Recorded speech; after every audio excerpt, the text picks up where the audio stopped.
In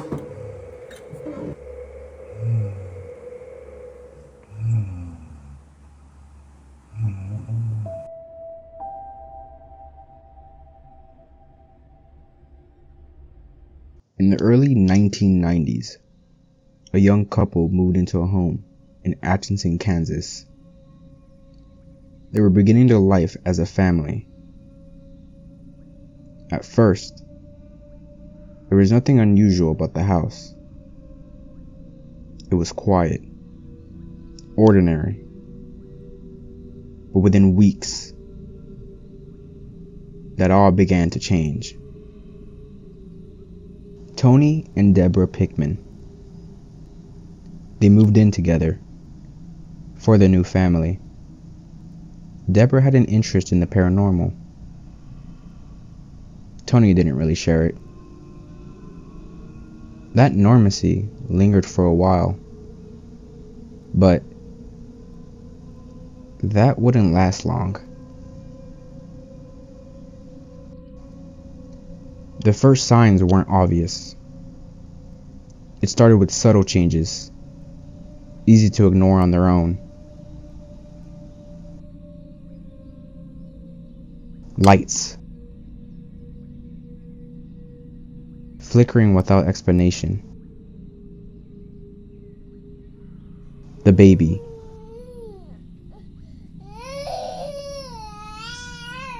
crying more often than usual.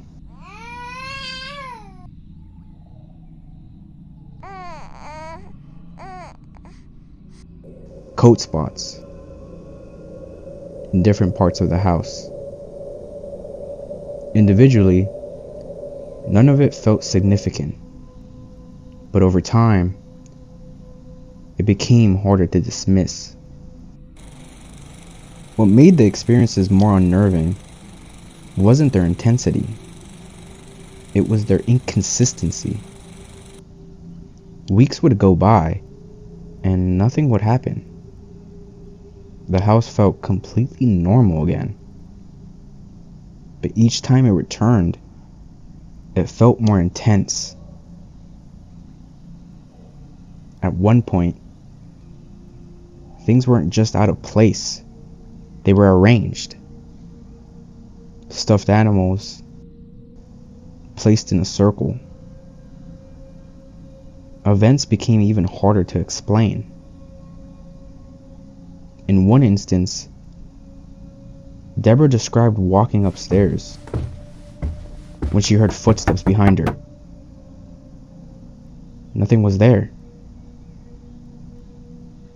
but a feeling of something passed through her.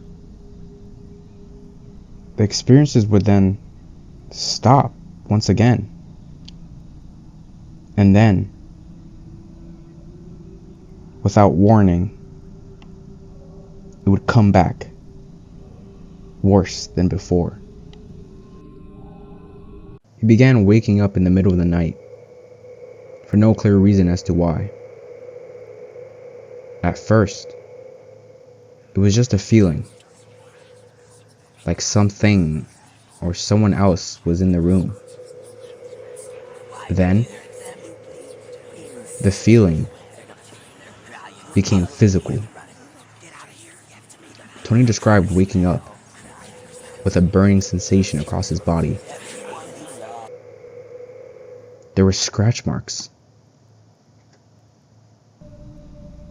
One of the most documented aspects of the case involved these scratches. They were described as appearing suddenly, without a clear source. It marked a shift from perception to something physical. As the experience continued, the case began to draw attention. Investigators and media outlets took an interest. Recently, we brought you the story of a Midwestern family that's been plagued by bizarre haunting activity. And this time with a viciousness our team had not seen before.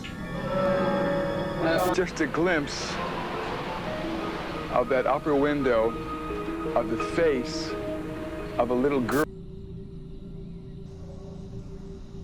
Upon the investigator arriving, he claimed to have seen a silhouette in an upstairs window, described as a young girl. Here is the nearby buoy report at 10 p.m. At Thomas Point Light, the air temperature was 60 degrees. The winds were from the east at 13 knots. The water temperature was 58 degrees. The current time is 10:40 p.m. During their time in the house, there were reports of objects catching fire. And once again, the scratches began to welt on Tony.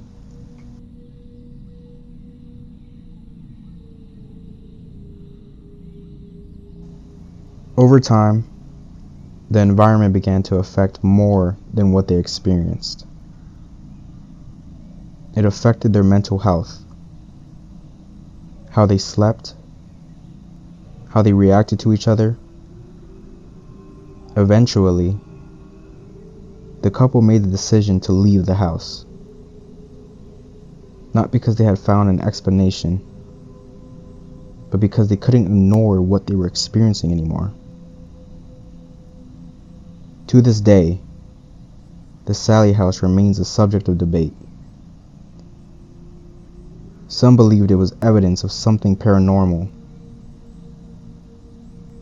Others pointed to psychological factors: prolonged stress, lack of sleep, and heightened awareness. But cases like this raise a different question.